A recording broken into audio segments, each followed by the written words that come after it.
TikTok မှာ monetization ရှောက်လို့အောင်လက်ကောက်ရှိတယ်လို့မအောင်တဲ့ TikTok ကောက်လည်းရှိပါတယ်ပေါ့နော်ဆိုတော့မအောင်တဲ့ TikTok ကောက်ကိုဘယ်လိုမျိုးပြန်ရှောက်ကြမလဲဆိုတာကိုမျှဝေပေးတော့မှာဖြစ်ပါတယ်ကျွန်တော် TikTok ကောက် monetization ရှောက်တယ်မအောင်ပါဘူးပယ်ချခံရပါတယ်ပေါ့နော်ဘာဖြစ်လို့ပယ်ချခံရလဲဆိုတဲ့ဟာကို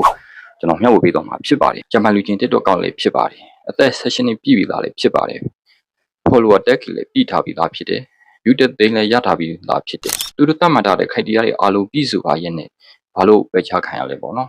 ပယ်ချခံရတဲ့အကြောင်းရင်းကိုတစ်ခါတည်းစာပေးပို့လာပါတယ်ဒီရက်30ပြီးရင်တစ်ခါပြန်ပြီးတော့ရှောက်လို့ရတယ်ဆိုတဲ့ဟာမှာ monetization နဲ့ဝင်ငွေရဖို့ကြိုးစားနေတဲ့မိတ်ဆွေများနေဖြစ်မဖြစ်မနေတည်ထားရမယ်အချက်လေးချက်ကိုမျှဝေပေးတော့မှာဖြစ်ပါတယ်ကျွန်တော်တို့လိုမျိုး monetization ရှောက်တာကိုပယ်ချခံရမှာမျိုးမဖြစ်ရအောင်မျှဝေပေးတဲ့ဗီဒီယိုလေးဖြစ်ပါတယ်ဆိုတော့ပထမတစ်ချက်ကကိုတင်တဲ့ဗီဒီယိုတွေ content တွေမှာနောက်ခံဘက်ကောင်းတွေပြီးအနက်ရောက်ဖြစ်နေတာမျိုးကို TikTok ကမကြိုက်ဘူးဒီလိုမျိုးဗီဒီယိုကိုယ့်ရဲ့အကောင့်မှာတင်ထားမယ်ဆိုရင်ကြိုတင်ဖြတ်ထားဖို့လိုပါတယ်ပေါ့ဒုတိယတစ်ချက်က audience တွေကကိုတင်တဲ့ဗီဒီယိုပေါ်မှာသိချင်တာတွေ comment မေးလာတာတွေရှိတယ်ဒီလိုမျိုးမေးလာတဲ့ comment တွေကိုပြန်ဖြေပေးဖို့လိုအပ်ပါတယ်မေးလာတဲ့မေးခွန်းပေါ်မှာပို့ဖြေတဲ့ဖြေကစီလျော်နေဖို့အဆင်ပြေနေဖို့လိုအပ်ပါတယ်မေးလာတဲ့မေးခွန်းကတမျိုးကိုပြန်ဖြေပေးတဲ့ဖြေကတမျိုးဖြစ်နေမယ်ဆိုရင် TikTok ကမကြိုက်ပါဘူးအမှတ်3ချက်ကကိုကဗီဒီယိုတွေတင်တာကို screen record ယူပြီးတင်တယ်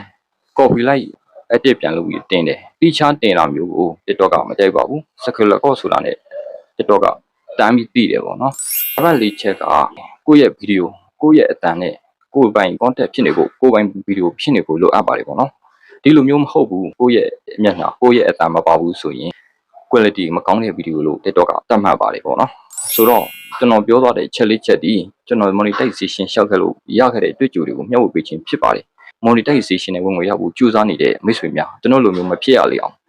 အကျိုးတင်မျှဝေခြင်းဖြစ်ပါတယ်ပေါ့နော်ကျိုးရှိမယ်လို့ထင်ပါတယ်